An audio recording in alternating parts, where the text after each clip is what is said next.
Hi yo-yo viewers, subscribe చేసేటప్పుడు అక్కడ ఉండే గంట సింబల్ ను ప్రెస్ చేయడం మర్చిపోవద్దు. Garuda Express, an international courier service. ఒకే మాటలో చెప్పాలంటే 2014 లోక్సభ సార్వత్రిక ఎన్నికల ఫలితాలే ఉత్తరప్రదేశ్లో రిపీట్ అయ్యాయి. అప్పటిలా ఖచ్చితంగా 90% సీట్లను సాధించకపోవచ్చు. అయితే యూపీలో బీజేపీ సాధిస్తోంది మాత్రం అద్భుత విజయమే. త్రిముఖ పోటీలో భారతీయ జనతా పార్టీ దాదాపు 300 స్థానాల్లో బీజేపీ ముందంజలో ఉంది. తద్వారా 15 ఏళ్ల తర్వాత ఆ రాష్ట్రంలో కమల వికాసం జరిగినట్టు అవుతుంది.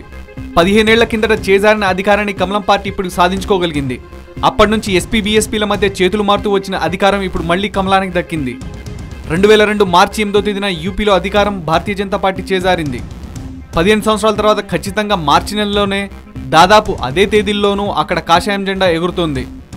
చివరిసారి భారతీయ జనతా పార్టీ తరఫున ఇక్కడ రాజ్నాథ్ సింగ్ ముఖ్యమంత్రిగా పనిచేశారు. ప్రస్తుతం ఆయన కేంద్ర హోంశాఖ మంత్రిగా ఉన్నారు. ఇప్పుడు మళ్లీ ముఖ్యమంత్రి రేసులో కూడా ఆయన ఉండడం విశేషం. తను ముఖ్యమంత్రి రేసులో లేను అని యూపీ బీజేపీ విభాగం అధ్యక్షుడు కేశవ్ ప్రసాద్ మౌర్య ప్రకటించడంతో సీఎం పీఠం రాజ్నాథ్కి దక్కే అవకాశాలు కనిపిస్తున్నాయి.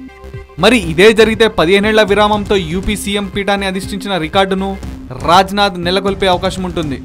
బీజేపీ యూపీలో అధికారం లేని ఈ 15 ఏళ్ల కాలంలో అధికారం ఎస్పీ బీఎస్పీల మధ్య మాత్రమే దోబుచులాడింది.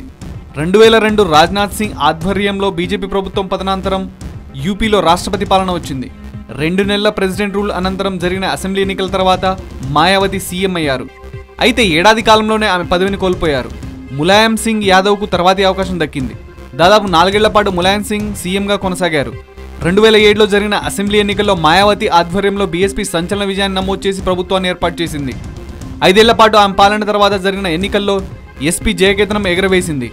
అఖిలేష్ యాదవ్ ముఖ్యమంత్రి అయ్యాడు. ఇప్పుడు అఖిలేష్ నుంచి చేజారుతున్న అధికారం కమలం పార్టీ చేతికి చేరింది. ఈ విధంగా 15 ఏళ్ల విరామానంతరం దేశంలో అధిక జనాభా గల రాష్ట్రంలో కమలం జెండా పాతింది.